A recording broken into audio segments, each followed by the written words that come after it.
Assalamualaikum warahmatullahi wabarakatuh.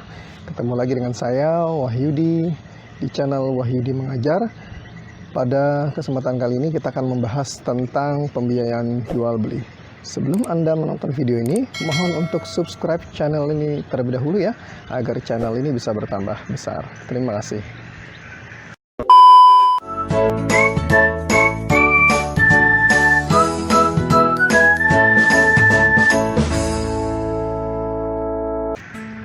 Baik,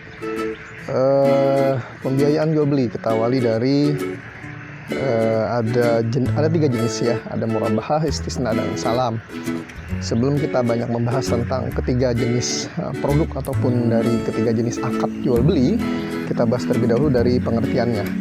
Ya, jadi pengertian jual beli itu adalah transaksi yang dilakukan oleh pihak penjual dan pembeli. Ya, tentu saja dari jual beli, transaksi jual beli tentu ada pihak-pihaknya. Pihak-pihaknya itu ada pihak penjual dan pihak pembeli. Selain itu, apalagi selain dari penjual dan pembeli, tentu saja ada objeknya. Objeknya itu bisa berupa barang dan jasa. Kemudian apa sih keuntungan yang dapat diambil oleh si penjual? Keuntungan itu disebut dengan margin. Margin itu adalah bisa juga diistilahkan return. Return atas pembiayaan jual beli berasal dari selisih antara harga jual dan harga beli. Jadi misalnya harga suatu barang tersebut 50.000 gitu ya, dibeli oleh penjual kepada supplier atau agen, kemudian dijual kepada pembeli akhir itu 100.000. Berarti ada keuntungan di situ 50.000. Nah, ini disebut dengan margin. Ya, return ya. Return itu pengembalian atau keuntungan yang diperoleh oleh penjual.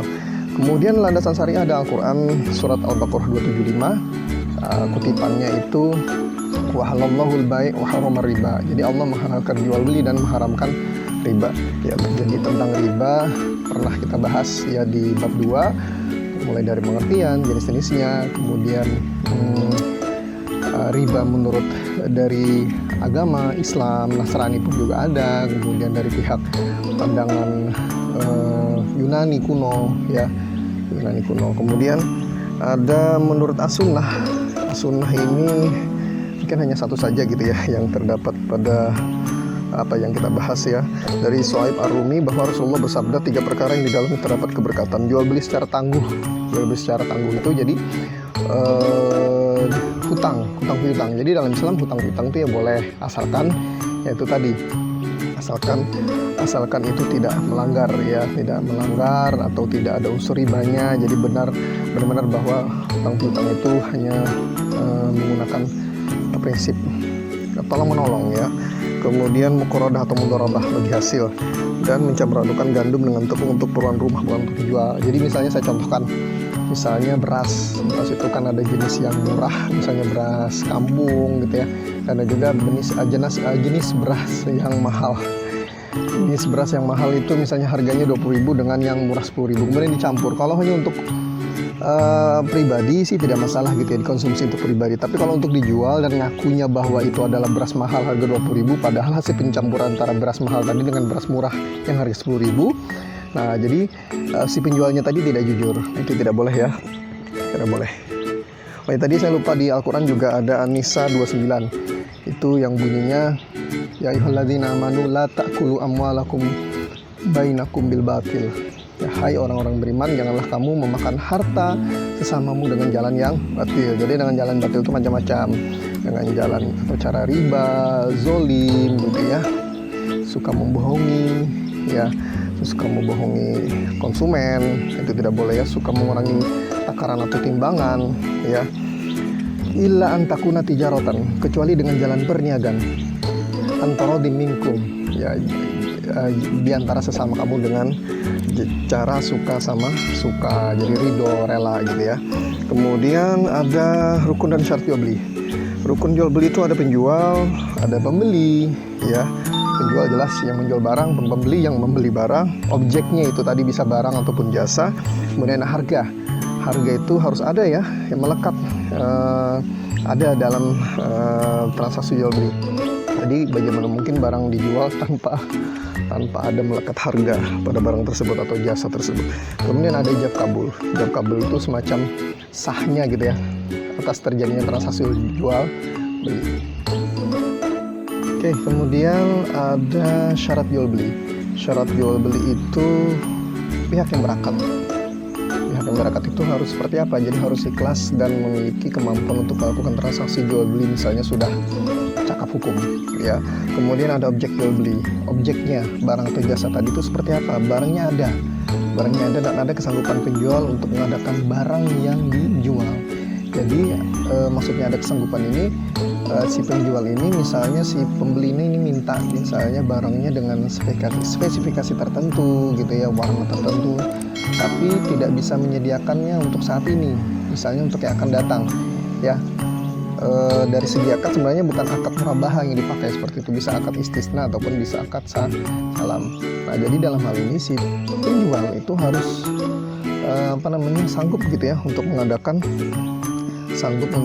bisa mengadakan barang tersebut ya, walaupun misalnya bahannya tadi harus dibeli dari luar negeri gitu ya, atau dibuatnya itu oleh desainer yang bukan dari dalam negeri ya, tapi dari desainer luar negeri. Kemudian ada barangnya tadi atau objeknya tadi milik sah penjual ya, baik barang ataupun jasa itu adalah milik sah gitu ya. Jadi walaupun misalnya kalau untuk kondisi yang seperti sekarang mengikuti perkembangan zaman teknologi gitu ya, sekarang ini kan cukup marak penjualan barang itu menggunakan media online, karena kan media online itu belum tentu penjual tadi misalnya dia menjual barang secara online lewat media sosial, Instagram atau Facebook ya, atau melalui marketplace. Ya, bisa saja barang tersebut sebenarnya dia tidak miliki, tapi dia membantu menjualkan barang milik orang lain, atau yang dikenal juga dengan dropshipper. Ya, walaupun ada beberapa kalangan atau beberapa pendapat ada yang membolehkan, tapi dengan beberapa ketentuan gitu ya, dengan beberapa syarat yang harus dipenuhi oleh si dropshipper tersebut. Dan ada juga beberapa pendapat ada sebagian kalangan itu yang mengharamkan ya. Kemudian barangnya berwujud ya, asli fisiknya gitu ya. Yaitu walaupun sebenarnya barangnya tadi dipesan ya, tapi ya barangnya tadi nanti sesuai dengan apa yang diinginkan, atau barangnya sesuai dengan yang dipesan oleh pembeli tadi. Barangnya halal ya. Kemudian harganya itu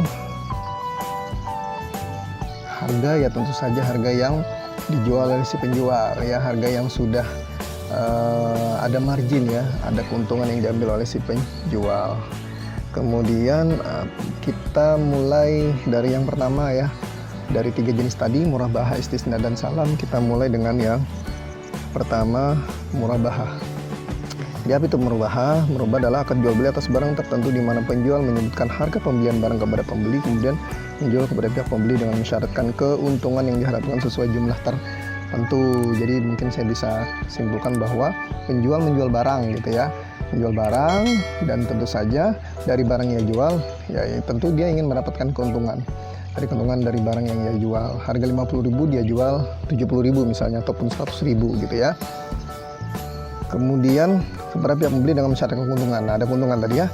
Dan penjual menjual barang dengan meminta kelebihan atas harga beli dengan harga jual. Dan dalam hal ini misalnya untuk prakteknya, penerapannya atau implementasinya pada bank syariah, itu bank merupakan penjual atas objek barang. Jadi bank yang selaku penjual ya. Walaupun misalnya nih ya, objek barang dan nasabah merupakan, dan sedangkan pembeli itu adalah nasabah. Ya, nasabah itu maksudnya pembeli ya. Objek barang dan nasabah merupakan pembeli. Jadi bank menyediakan barang yang dibutuhkan oleh nasabah dengan membeli barang dari supplier, kemudian menjualnya kepada nasabah dengan harga yang tinggi ya.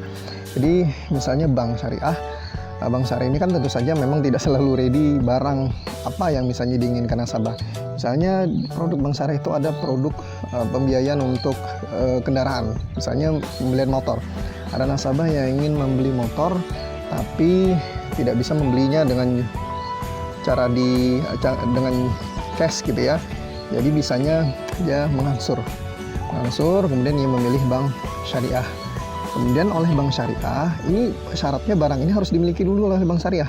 Jadi dengan cara dibeli dulu kepada supplier, kemudian bank syariah menjualnya kepada pembeli tadi ya, selaku nasabah tadi ya. Nah, ini bisa Bisa dilihat ya skemanya yang saya tampilkan di atas. Kemudian ini aplikasinya, serta ini ada pembiayaan. Ini tambahan. Jadi artinya di buku itu memang tidak banyak ditemui ya pembiayaan murabahah, tapi modal kerja gitu ya. Pembiayaan murabahah modal kerja maksud saya. Jadi seperti ini. Sebenarnya kalau untuk modal kerja, untuk pembiayaan modal kerja itu sebenarnya menggunakan akad bagi hasil atau mudharabah. Tapi oleh bank syariah digunakan murabahah ini untuk pembiayaan modal kerja. Ya, jadi tentu saja modelnya itu bukan uang yang diserahkan, tapi barang. Jadi bank menjual barang atau objek kepada kepada nasabah. Ya, tentu saja dalam hal ini misalnya nih ya, saya contohkan nasabahnya itu adalah toko sembako. Ya, jadi apa mungkin misalnya bank syariah yang membelikan sendiri, misalnya beras, tepung, gula misalnya ya. Nah, tentu saja yang tahu tahu sekali untuk barang-barang yang nanti dijual oleh nasabah, dan nasabah sendiri yang harusnya nanti bisa membeli sendiri gitu ya. Nah, makanya nanti ada akad lain yang digunakan, yaitu akad wakalah, akad perwakilan. Jadi bank syariah memberikan kuasa kepada nasabah untuk membeli sendiri barang-barang apa saja yang nanti dibutuhkan oleh nasabah, yang memang untuk memenuhi kebutuhan tokonya tersebut. Jadi barang-barang apa saja yang dijual, jadi tentu toko yang lebih tahu. Jadi bank memberikan kuasa atau disebut dengan akad wakalah.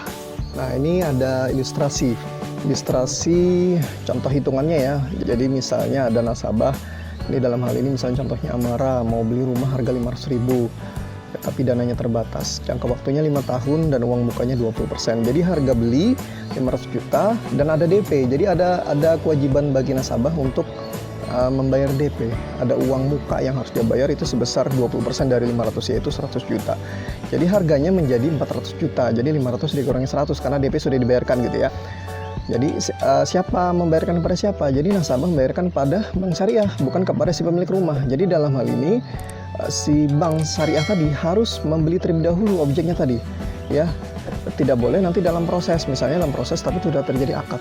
Jadi barang tadi harus dimiliki dulu, harus dibeli dulu secara cash, baru bank boleh menjual ya kepada nasabah. Nah, dalam hal ini adalah misalnya Amara ingin membeli rumah tadi misalnya dengan harga 500. Kemudian ada kewajiban untuk membayar DP 100, jadi harganya menjadi 400. Ya, tapi karena tadi dia Amara ingin mencicil,